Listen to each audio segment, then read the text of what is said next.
Yo tout le monde, c'est Inconnu, on se retrouve pour un nouvel épisode d'une nouvelle série que je vais lancer. Ça sera le débrief de la journée de Ligue 1. Alors toutes les journées au maximum quand je vais pouvoir le lendemain ou quoi, je vais faire un petit débrief le lundi, après un bon week-end de Ligue 1, et comme ça on parlera pendant 15 minutes d'à peu près tous les matchs qui se sont passés. Premier match, le GC Nice qui recevait les Stacks de 3. Alors Nice a présenté sa recrue Wesley Schneider au public, il recevait les Stacks la semaine avant d'affronter, il me semble que c'est cette semaine qu'ils vont jouer contre Naples ou c'est la semaine prochaine, je ne sais plus. Donc ils ont mis une équipe plutôt titulaire en l'absence de Balotelli, en l'absence toujours de Cyprien. Alassane Plea était en attaque. Ils ont affronté une belle équipe de l'Estac qui était un promu, mais ils ont perdu 2-1. Alors sur l'ensemble du match, c'est Nice qui a quand même un petit peu galéré à marquer quand ils ont pris un but sur une erreur de Cardinal. Et bah derrière ils ont pu marquer sur penalty, mais ils ont repris un autre but. Donc c'est un match où ils étaient pas trop dedans. Ils avaient perdu le premier match de la saison à l'extérieur la semaine dernière. Je sais plus contre qui c'était. Je vais vous dire ça tout de suite.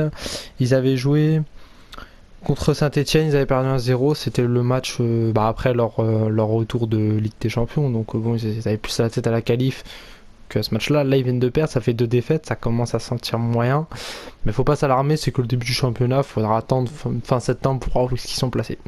Concernant les stacks, ben, ça fait 4 points en 2 matchs, donc c'est plutôt cool, c'est pas que c'est pas beaucoup ou quoi, mais c'est bien, pour un promu, c'est un bon début. Ils avaient fait un match nul contre Rennes en début de championnat, hein, partout chez eux. Donc bon, ils vont se contenter de ça. Deuxième match, c'était le Stade Rennais. Alors le Stade Rennais, ils sont où? Là. Ils jouaient contre l'Olympique Lyonnais. Donc, ça a été une victoire de l'Olympique Lyonnais sur le score de 2-1. Pareil que le match précédent. Mais ce coup-ci, on a vu une équipe de Lyon qui était en forme en début de championnat avec le petit Mariano qui vient d'arriver du Real Madrid, qui a marqué 3 buts en 2 matchs, donc c'est plutôt pas mal. Ils se sont imposés. Memphis Depay a marqué. Côté Rennais, je sais même plus qui c'est qui marque, je vais vous dire ça tout de suite. C'est Bourigeaud sur coup franc, oui voilà.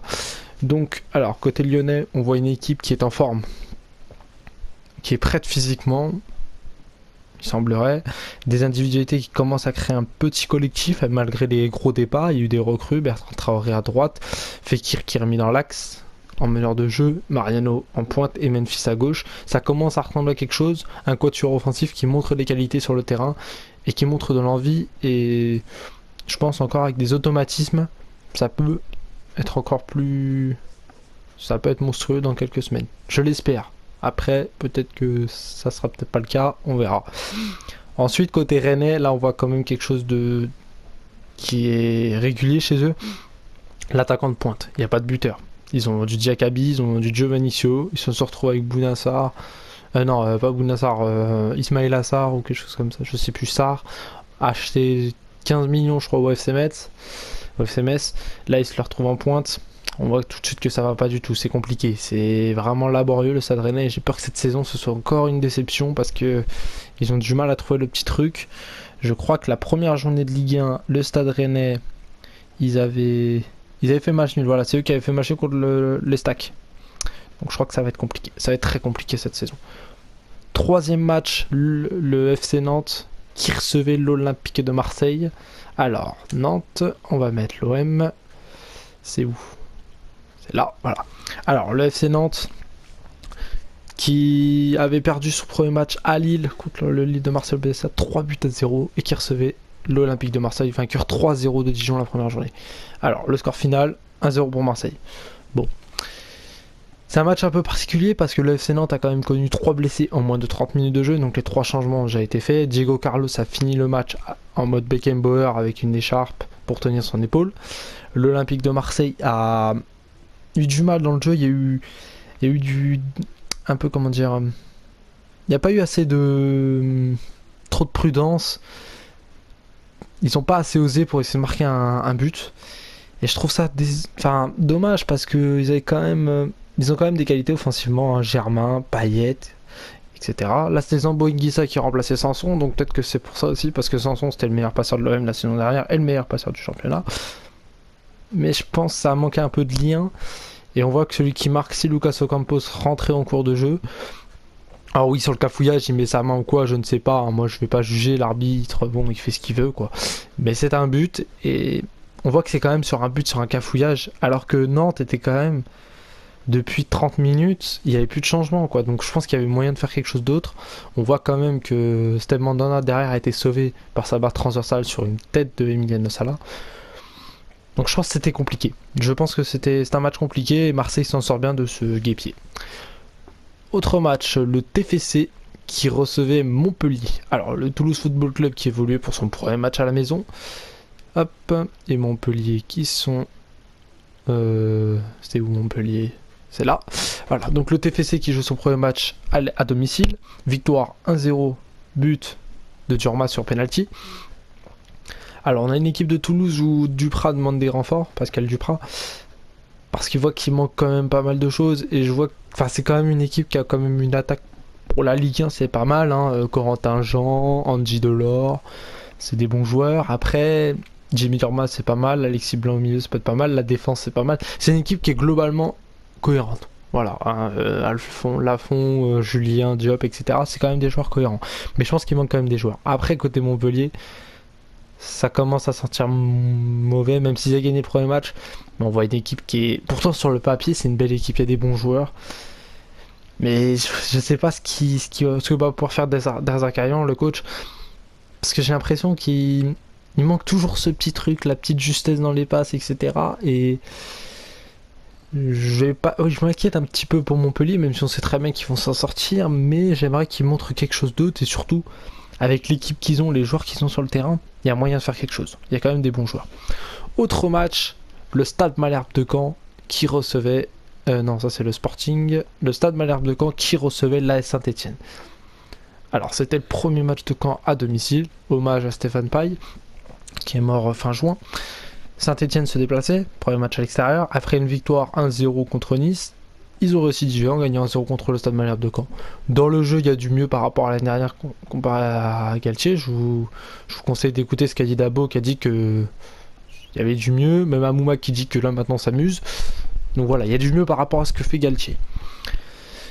Mais à continuer, parce que Garcia a dit que ça pouvait prendre beaucoup de temps, donc moi je suis confiant et je conseille de continuer. Voilà. Sinon côté Caen, là ça se complique. Là vraiment on a un effectif limité, très limité, et j'ai peur que ça joue les 5 dernières places. Le maintien, ça c'est sûr et certain, mais les 5 dernières. Je vois pas plus haut que la 15e place, parce que c'est vraiment limité, il y a vraiment trop de déchets. Pourtant, ils ont eu des occasions. Hein. Le petit Santini en pointe qui a mis pas mal de buts l'année dernière a une occasion qu'il met sur le poteau. Je pense que ça va être très compliqué pour le Stade Malherbe de Caen.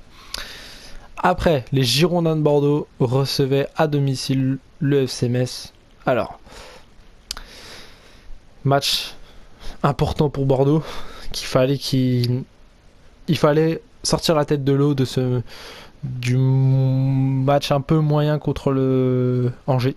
Victoire 2-0. Donc but, je crois que c'est qui marque.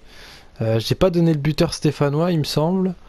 Le buteur stéphanois, c'est Amoua. Voilà, excusez-moi. Et là, côté bordelais, c'est un but... il y a Valentin Vada qui marque à la 44e sur la seule frappe cadrée de la première mi-temps. Voilà, pour dire que la première mi-temps c'était nul. Le deuxième but, c'est Younous Sankharé qui vient de mettre son deuxième but en 2 matchs. Et quatrième en 4 matchs, oui, parce qu'avec la Coupe d'Europe. Donc voilà, donc côté bordelais, c'était mieux la seconde que la première, parce que la première mi-temps c'était laborieux. Hein. J'ai regardé le match, mais j'ai failli m'endormir tellement que c'était nul, à part la frappe de Vada cadrée qui finit au fond des filets, il n'y a rien du tout. Côté messin, par contre, je m'inquiète parce que on voit une équipe, défensivement, c'est pas possible. Ça va être très dur défensivement et il faut à tout prix qu'ils fassent quelque chose en défense. Ils en ont pris 3 la semaine dernière. Il me semble, hein, si je ne me trompe pas, ils avaient perdu 3-0. Le FC Metz, où est-ce qu'ils sont Oui, ils avaient perdu dans 3-1. Voilà. À domicile, là ils perdent. En plus, ils prennent pas de points à domicile. L'extérieur, c'est... Enfin, je sais pas, mais ça va être très compliqué. Faut qu'ils se ressaisissent, faut qu'ils tentent quelque chose, faut qu'ils jouent, défensivement, faut qu'ils fassent quelque chose. ou qu'il y ait une animation qui soit un peu plus... Enfin, faut qu'il y ait une animation un peu plus cohérente parce que là, ça va pas. Là, tu prends un but sur une passe de Malcolm, tu prends une frappe de loin, personne l'attaque. Voilà, bon, c'est... Ça aurait pu même mettre 3 si Malcolm avait marqué, mais bon. Et voilà. Et à noter la première apparition de Jonathan Cafu avec les Girondins de Bordeaux. Alors, ensuite, deuxième autre match, Amiens qui jouait contre Angers. Alors, Amiens était en Ligue 2 l'année dernière et monté de manière incroyable en Ligue 1. Hop, on va mettre Angers. Voilà. Donc, Amiens, c'est vraiment faible. C'est très faible, mais faut qu'ils persévèrent, faut qu'ils montrent quelque chose parce que là, ils ont perdu 2-0 contre Angers. Je vais vous dire tout de suite les buteurs, Enzo Crivelli et Mangani. Faut qu'ils fassent quelque chose. Faut qu'ils fassent quelque chose parce que là, c'est faible Amiens et j'ai peur que ça descende. Du côté d'Angers, on continue sur la régularité. Il y avait le match nul contre Bordeaux. Là, maintenant, ils prennent 3 points. Ils continuent. Hein. Ils sont toujours sur la même idée de faire du jeu, de montrer. Enfin, faire du jeu à leur façon, évidemment, dans l'engagement physique, etc. Il y a de la cohérence dans leur projet. C'est la continuité depuis 2-3 ans. À eux de continuer, mais moi je m'inquiète beaucoup plus pour Amiens que pour Angers parce qu'Amiens c'est vraiment très faible et s'ils se renforcent pas vite ou qu'ils changent pas quelque chose, ça va être un carnage. Il l'a dit, hein, le joueur, je sais plus qui c'était, je sais plus quel joueur c'était du côté d'Amiens en zone mixte. Il a dit si on se saisissait pas, ça allait être des routes tous les week-ends. Je suis d'accord avec lui. Ensuite, autre match, le Racing Club de Strasbourg, grand club français qui est revenu dans l'élite, qui jouait contre le LOSC. Alors, 3-0 pour le RC Strasbourg. Un but de Martin. Un but, c'est qui l'autre? Liénard et Grimm. Voilà. Alors, à noter dans ce match que Marcelo Bielsa a fait 2 changements en 20 minutes. Un troisième changement, il a sorti Fado Ballo-Touré qui prenait le bouillon total contre Strasbourg. Il a fait rentrer, je sais plus qui était le petit jeune qui l'a fait rentrer. Douamé, je crois. Parce que j'ai regardé le match et franchement, c'était intéressant. Il a fait rentrer... Non, c'est pas le bon match. Parce que je regarde en même temps sur mon téléphone pour au niveau des scores, etc. Pour vous donner 2-3 petites infos. Ça, c'est vite que je dise n'importe quoi. Il a fait rentrer Kwame. Voilà, pas Douamé, mais Kwame. Donc, c'est quand même un gros score. Mike Maignan s'est fait expulser bêtement pour arracher des ballons dans la tête d'un adversaire. C'est complètement débile. Donc, Depréville a été dans les buts. Il a pris un but de Martin, parce qu'il n'y avait plus de changement, donc plus de gardien à faire rentrer. Ils ont changé de Préville, il est repassé en attaque. Amadou est parti au but. Il a pris un penalty et il a pris une frappe en lucarne qui l'a touché d'ailleurs. Il aurait pu la défier. Bon, c'était agréable à regarder comme match. Je vous conseille de regarder Lille, même si là, ce match-là, c'était pas trop pour eux, quoi. Mais on voit que Lille, ça peut être quelque chose. Et Strasbourg qui se donne de l'air après la défaite 3-0 contre Lyon. 3 points en 2 matchs. À eux de continuer le week-end prochain en gagnant. Autre match, l'AS Monaco qui se déplaçait à Dijon. Donc, on va remettre côté Dijonnais. Alors, du côté de Dijon, c'était... Ils sont où les Dijonnais? Ils sont là. Et là, on va chercher l'AS Monaco. L'AS Monaco, c'était ici. Voilà. Donc, du côté monégasque et Dijonnais. Alors, du côté Dijonnais, défaite 4-1. Monaco a écrasé Dijon, il n'y a pas eu photo. Triplé de Falcao, dont un beau but. Un retourné de Jemerson que je vous conseille. Mais Dijon, c'est faible. Enfin, en défense, on va commencer d'abord par Dijon, après Monaco. Monaco, il y a 2-3 petits trucs à dire. Dijon, c'est vraiment faible. Franchement, en défense, je vois pas comment ils peuvent s'en sortir. C'est comme Caen, c'est comme Metz. Faut qu'ils se ressaisissent parce que là, ils en ont pris 4 contre Monaco. Ils en ont pris 3 la semaine dernière contre Marseille. Faut qu'ils fassent quelque chose en défense, même si j'aime pas les équipes qui jouent défensive. S'il faut faire ça pendant 2-3 matchs pour essayer de faire un ou deux clean sheets et gagner 2 matchs, ça serait bien parce que là clairement ça va pas du tout. C'est dommage et puis surtout qu'ils ont un calendrier compliqué, donc à eux de montrer de meilleure qualité sur les prochains matchs. L'année dernière c'était pas mal, ça jouait bien, mais ils ont perdu leur buteur. Ils ont perdu un autre joueur, Lesmelou qui est parti à Nice et Johnny qui est parti à Saint-Etienne. J'ai peur que ça se complique. Donc à eux de montrer notre qualité. Côté monégasque, Kylian Mbappé était sur le banc. Ça va empêcher Monaco de gagner 4-1, de mettre un triplé pour Falcao. Donc bon, c'est pas la Mbappé dépendance. Hein, c'est un cas mercato, j'en parlerai peut-être prochainement ou quand il partira ou quoi, parce que je pense qu'il va partir. Mais c'est pas grave, voilà, ils ont gagné 4-1. Bon bah rien à dire, hein, dans le jeu c'était bien. C'était pas trop dégueu, il y avait moyen Il faut qu'il continue comme ça. Après la victoire laborieuse contre Toulouse, maintenant place au prochain match. Et puis espérons qu'il y ait des recrues aussi au niveau. Diakaby a commencé son match. Voilà, le petit. Non, pas Diakaby, c'est. Si, c'est Diakaby, je crois, l'attaquant de Monaco qui est arrivé de Rennes, si je me trompe pas. Hein. Je vais regarder tout de suite la composition d'équipe pour vous dire l'attaque. Non, c'est Diakaby. Voilà, c'est bien ce qui me semblait. Parce qu'il y a un Diakaby aussi qui joue à Lyon. Ensuite, dernier match. Bon, bah, on l'attendait, hein, l'arrivée de Neymar.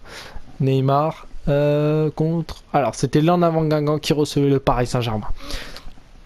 Victoire 3-0 du PSG, but de Neymar, passe décisive de Neymar pour Cavani et un autre but de Ikoko contre son camp. Un but de gag d'ailleurs, au passage, à regarder. Donc, ce que je vais dire. Alors, d'abord, côté Guingampais, bah, on dirait ils ont. J'ai pas vu le match parce que je pouvais pas le voir, mais j'ai l'impression qu'ils ont pas voulu tenter quelque chose. Ou alors à moins qu'ils pouvaient pas. Mais moi, d'après ce que j'ai entendu, le PSG était très tranquille. Neymar a fait ce qu'il voulait. Bon, moi je vous le dis tout de suite, je vais pas parler de Neymar pendant 3 ans, parce que bon, Neymar, vous mettez l'équipe 21, vous l'avez, vous mettez ce que vous voulez, vous l'avez. Moi je vous le dis, c'est de belles recrues. Voilà, hein, on va pas se casser, faut pas non plus l'adouber quoi, c'est pas non plus Dieu qui descend sur terre ou quoi, faut pas l'adouber, c'est un joueur comme un autre, c'est un très grand joueur, mais il faut jouer contre lui. Quand je vois qu'au début du match, les Guingampais arrivent sur le terrain avec un maillot numéro 10 et écrit quelque chose au-dessus, je me suis dit ils font quoi? C'est quoi? Et d'après ce que j'ai compris, c'est en honneur de Neymar. Je comprends pas. Je comprends pas les adversaires qui font honneur à leur adversaire. Enfin, je comprends pas. Enfin bref.